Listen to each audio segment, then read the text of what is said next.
രാജേന്ദ്ര വിശ്വനാഥ് അർലേക്കർ ആറാടുകയാണ്.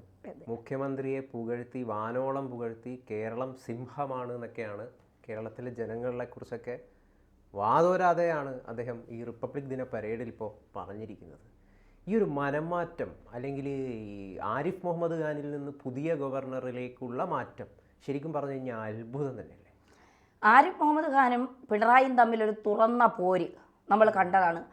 ഒരു ഗവർണറും ചരിത്രത്തിൽ ഇന്ന് വരെ കാണിക്കാത്ത തരത്തിൽ ആരിഫ് മുഹമ്മദ് ഖാൻ പിണറായിയെ നിശ്ചിതമായി വിമർശിക്കുന്നു, CPM-നെ വിമർശിക്കുന്നു, SFIയെ വിമർശിക്കുന്നു, SFI തിരിച്ച് ഗവർണറെ വിമർശിക്കുന്നു, ഗോ ബാക്ക് ഗവർണർ എന്ന് പറയുന്നു. അദ്ദേഹം വാഹനം നിർത്തി, ഒരു ഗവർണർ ആദ്യമായി സുരക്ഷാ സംവിധാനങ്ങളൊക്കെ വലിച്ചെറിഞ്ഞുകൊണ്ട് വാഹനം നിർത്തി SFIക്കെതിരെ കൈവിരൽ ചൂണ്ടിക്കൊണ്ട് വളരെ ക്ഷോഭിതനായി അദ്ദേഹം പെരുമാറുന്നത് നമ്മൾ കണ്ടു.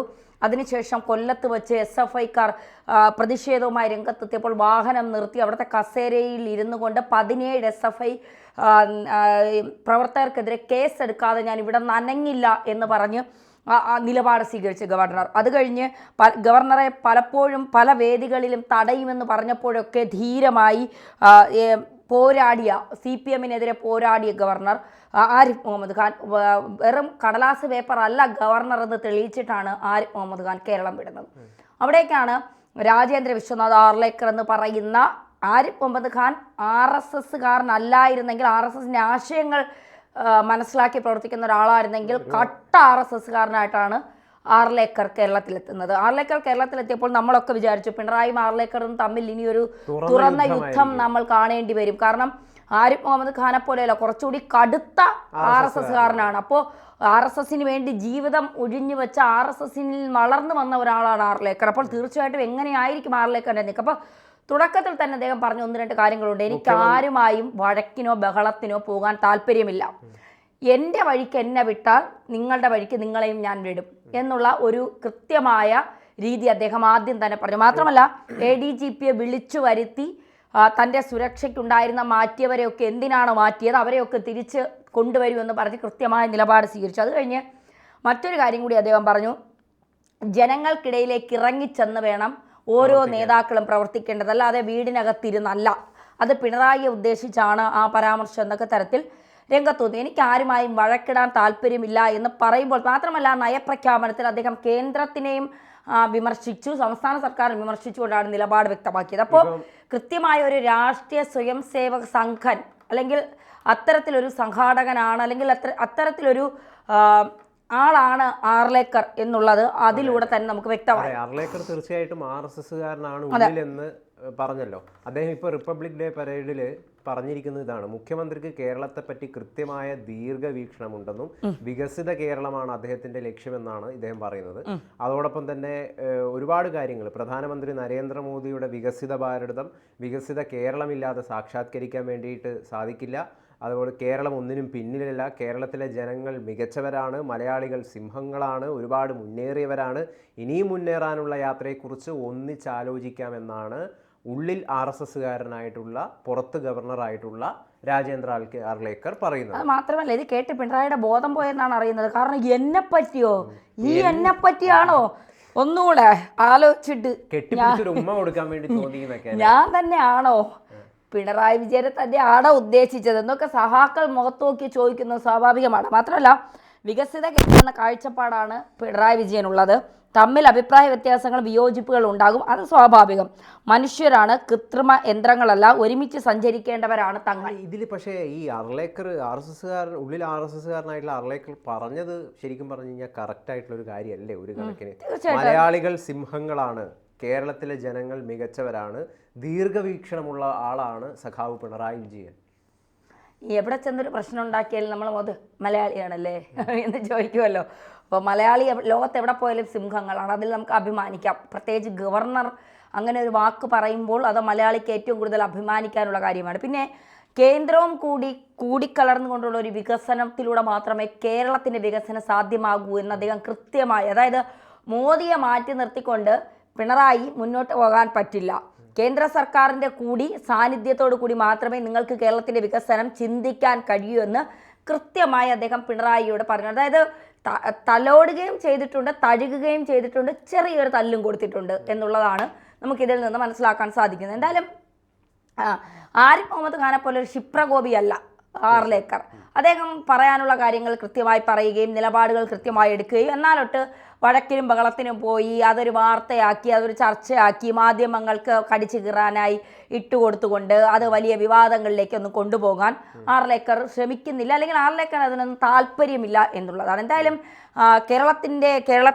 കേരളത്തെ കൃത്യമായി അദ്ദേഹം പഠിച്ചിട്ടുണ്ട് എന്നുള്ളതാണ് നമുക്കിതിൽ നിന്ന് മനസ്സിലാക്കാൻ സാധിക്കുന്നത്.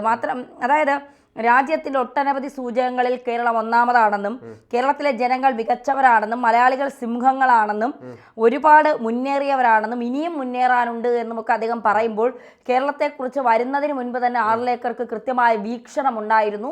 ആ വീക്ഷണ കോണുകളിൽ നിന്നാണ് അദ്ദേഹം കൃത്യമായി കേരളത്തെക്കുറിച്ച് സംസാരിക്കുന്നത്. മാത്രമല്ല പിണറായി വിജയനുമായി മുഖാമുഖം ഒരു ഉരസലിന് തനിക്ക് താല്പര്യമില്ല, അത്തരം വിവാദങ്ങളിലൂടെ പോകാൻ തനിക്ക് താല്പര്യമില്ല. കൃത്രിമമാണല്ല മനുഷ്യൻ, യന്ത്രങ്ങളല്ല മനുഷ്യൻ, അതുകൊണ്ട് സ്വാഭാവികമായി വിയോജിപ്പുകൾ ഉണ്ടാകും. ആ വിയോജിപ്പുകൾ പറഞ്ഞ് പരിഹരിക്കാൻ പറ്റുന്നതാണെങ്കിൽ അത് പറഞ്ഞ് പരിഹരിച്ച് മുന്നോട്ട് പോകാൻ തന്നെയാണ് താല്പര്യം. ഇല്ല എങ്കിൽ അതിനെ അതിൻ്റെ വഴിക്ക് വിട്ടുകൊണ്ട് സഞ്ചരിക്കാനാണ് തനിക്ക് താല്പര്യമെന്ന് കൃത്യമായി ഗവർണർ നിലപാട് വ്യക്തമാക്കുന്നു. പലപ്പോഴും ഈ CPM സംസ്ഥാന സെക്രട്ടറി ആയിട്ടുള്ള MV ഗോവിന്ദൻ മാസ്റ്ററൊക്കെ കഴിഞ്ഞ ദിവസം വലിയ രീതിയിൽ പുകഴ്ത്തൽ ഇദ്ദേഹത്തിന് മേലിൽ നടത്തിയിട്ടുണ്ടായിരുന്നു. എന്തൊരു അന്തസ്സുള്ള ആളാണ്. കാരണം നയപ്രഖ്യാപന പ്രസംഗം മുഴുവനായിട്ട് വായിച്ചു. ആരിഫ് മുഹമ്മദ് ഖാൻ അതിൽ നിന്നൊരു വ്യത്യസ്തനായിരുന്നു. അദ്ദേഹം ചില ഭാഗങ്ങളൊക്കെ വായിക്കാനൊക്കെയാണ് പോയത്. അപ്പോൾ ഇവിടെ നമ്മൾ അന്വേഷിക്കേണ്ടത് ഒരു കാര്യം എന്താണെന്ന് വെച്ച് കഴിഞ്ഞാൽ ഈ ഒരു മാറ്റം എന്ന് പറയുന്നത് യഥാർത്ഥത്തിൽ ഇദ്ദേഹം ഒരു RSകാരനാണെന്ന് പറഞ്ഞല്ലോ. നിയമസഭാ തെരഞ്ഞെടുപ്പ് വരാൻ വേണ്ടി പോവുകയാണ്. അതിന് മുമ്പോടിയായിട്ടുള്ള തദ്ദേശ സ്വയംഭരണമൊക്കെ വരാൻ വേടി പോവുകയാണ്. വലിയ പ്രതീക്ഷ ആഗ്രഹിച്ചുകൊണ്ടാണ്, പ്രതീക്ഷ വെച്ചുകൊണ്ടാണ് കോൺഗ്രസ് തെരഞ്ഞെടുപ്പിനെ നേരിടാൻ വേണ്ടി പോകുന്നത്. അവർക്ക് എന്തായാലും അധികാരം വേണം എന്നുള്ളത് വലിയൊരു ആവശ്യമാണ്. സതീശൻ്റെ ഭാഗത്ത് നിന്ന് പ്ലാൻ 63 ഉണ്ട്. KPCC നേതൃയോഗം ചേരുന്നു. ആരെയാണ് KPCC പ്രസിഡന്റ് ആക്കേണ്ടത്, മുഖ്യമന്ത്രിയെ ചൊല്ലി പല വിധത്തിലുള്ള തർക്കങ്ങൾ, സതീശനാവുമോ എന്നൊക്കെ ഉണ്ട്. അപ്പോൾ ഇവിടെ യഥാർത്ഥത്തിൽ RSSന് താല്പര്യം വീണ്ടും CPM അധികാരത്തിൽ വരണം എന്നാണോ? അതാണോ ഗവർണറിലൂടെ മനസ്സിലാക്കേണ്ടത്? RSSന് അല്ലെങ്കിൽ BJPക്ക് കേരളത്തിൽ വളരണമെങ്കിൽ CPM തന്നെ വീണ്ടും ഒരു തവണ കൂടി അധികാരത്തിൽ വരണം. CPM അധികാരത്തിൽ വന്നാൽ മാത്രമേ കോൺഗ്രസ് ഇനി ഒരിക്കലും വളരില്ല എന്ന് കോൺഗ്രസിലെ പലർക്കും മനസ്സിലായിക്കൊണ്ട് കോൺഗ്രസിലെ പല ആളുകളും CPMലേക്ക് പോകില്ല. കാരണം എപ്പോൾ വേണമെങ്കിലും താഴെ വീഴാവുന്ന ഒരവസ്ഥയിലാണ് CPM. അതുകൊണ്ട് അങ്ങോട്ടേക്ക് പോകാൻ മടിക്കുന്നവരൊക്കെ BJPയിലേക്ക് വന്നു കയറും. അങ്ങനെ നോക്കുമ്പോൾ BJPക്ക് വലിയ വളർച്ച വലിയ രീതിയിലുണ്ടാകും. BJPക്ക് പ്രാധാന്യമുള്ള ചില സീറ്റുകളിൽ മാത്രം ഫോക്കസ് ചെയ്തിട്ട് ബാക്കിയുള്ളിടത്തൊക്കെ ഒരു അണ്ടർസ്റ്റാൻഡിങ് ഇവർ തമ്മിൽ അടുത്ത തിരഞ്ഞെടുപ്പ് 2026 നിയമസഭാ തിരഞ്ഞെടുപ്പിൽ ഉണ്ടാകും എന്നുള്ള കാര്യത്തിൽ സംശയം വേണ്ട. കാരണം BJPയുടെ ഒരു പ്രതിപക്ഷമായി വരും. മാത്രമല്ല BJP 2030 ഇന്ത്യ ഭരിക്കുന്നുണ്ട്. കേരളം ഭരിക്കുന്ന ഒരു രീതിയിലേക്ക് വരും. ആ തരത്തിലേക്ക് തന്നെയാണ് BJPയുടെ ഫോക്കസും BJPയുടെ നീക്കമൊക്കെ. കാരണം ചേലക്കരയിൽ 10,000 വോട്ട് BJP വർദ്ധിപ്പിച്ചുവെങ്കിൽ BJP ചില്ലറക്കാരല്ല എന്ന് നമ്മൾ മനസ്സിലാക്കണം. പാലക്കാട് സ്ഥിതി നമ്മൾ നോക്കണ്ട. ചേലക്കരയിൽ 10,000 വോട്ടിൻ്റെ വർധനവ്, അതുപോലെ നിൽക്കുന്ന പല മണ്ഡലങ്ങളിൽ വോട്ട് വർധനവ്. BJP ഒരു ലക്ഷ്യം മുന്നോട്ട് വച്ചിട്ടുണ്ട്. അതിന് ആരൊക്കെ വിമർശിച്ചാലും ആ ലക്ഷ്യത്തിലേക്ക് എത്താൻ BJP കുതിക്കുക തന്നെ ചെയ്യും. പക്ഷേ അപ്പോഴും CPMുമായും ഉള്ള അന്തർധാര എത്ര പ്രവർത്തകരെ അതിൽ നിർത്തും എന്നുള്ളതൊരു ചോദ്യമാണ്. തീർച്ചയായിട്ടും CPM വരാൻ വേണ്ടി കിടഞ്ഞു പരിശ്രമിക്കുന്നത് BJP ആയിരിക്കും എന്നുള്ള കാര്യത്തിൽ സംശയമുണ്ട്. അതിൻ്റെ ആദ്യപടിയാണ് ഗവർണറെ പൊഴുത്തിയുള്ള റിപ്പബ്ലിക് ഡേയിൽ ഗവർണർ പിണറായിയെ പൊഴുത്തുന്നതും പിണറായി ഗവർണറെ പൊഴുത്തുന്നതും. MV ഗോവിന്ദൻ ഗവർണറെ പൊഴുത്തുന്നു, മന്ത്രിമാർ ഗവർണറെ പൊഴുത്തുന്നു. ഗവർണർ ഞങ്ങളുടെ സ്വന്തം കൂട്ടുകാരനാണെന്ന് പറയുന്നു, കെട്ടിപ്പിടിക്കുന്നു, ഉമ്മ വയ്ക്കുന്നു, ഗവർണറുടെ വീട്ടിൽ ഭാര്യയുമായി പോകുന്നു. അങ്ങനെ വലിയ രീതിയിലുള്ള മാറ്റങ്ങൾ സംഭവിക്കുന്നു. പക്ഷേ ഇതിൽ BJPയിലെയും CPMലെയും പ്രവർത്തകർ എത്രത്തോളം സന്തുഷ്ടരാണെന്നുള്ളത് കണ്ടു തന്നെ അറിയണം.